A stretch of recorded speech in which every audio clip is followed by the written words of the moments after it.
Bolling. I'm the deputy food editor for Cook's Country magazine. My name is Lauren Savoie, and I'm a senior editor on the Tastings and Testings team. As you may or may not know, Friendsgiving is a celebration, typically Thanksgiving themed, held before or even sometimes after the main event.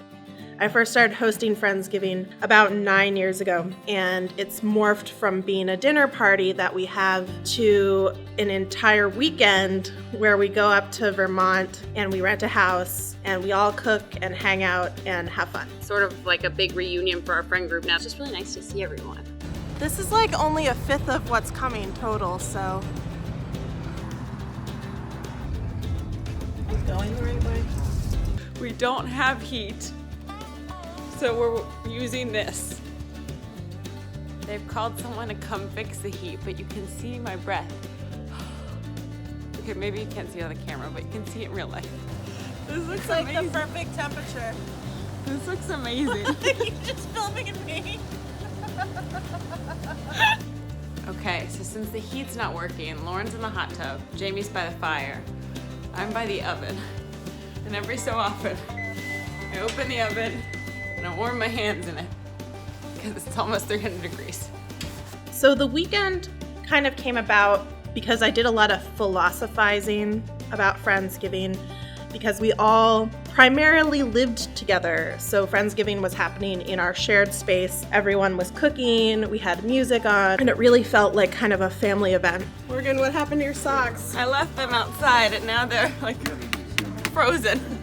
And then as our lives kind of evolved and moved on, it kind of, the vibe of Friendsgiving changed in that someone was hosting and then there were guests and there was like not that community atmosphere. In order to recreate that, we needed to find neutral territory.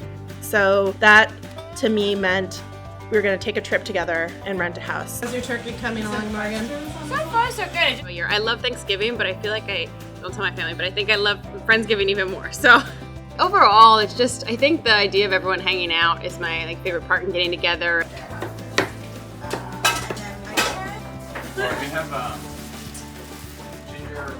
He's using a rolling pin or a wine bottle for a rolling pin. One of my favorite tips. Charred Brussels They're sprouts. smoky.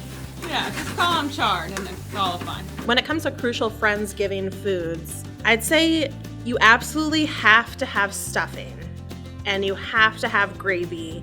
In my own personal opinion, you have to have mashed potatoes. We haven't done a traditional turkey, so that's kind of been interesting. We always smoke a turkey. I've been doing that every year. Lauren insists that I do my smoked turkey. So for me, the one food that has to be there is my sweet potato casserole.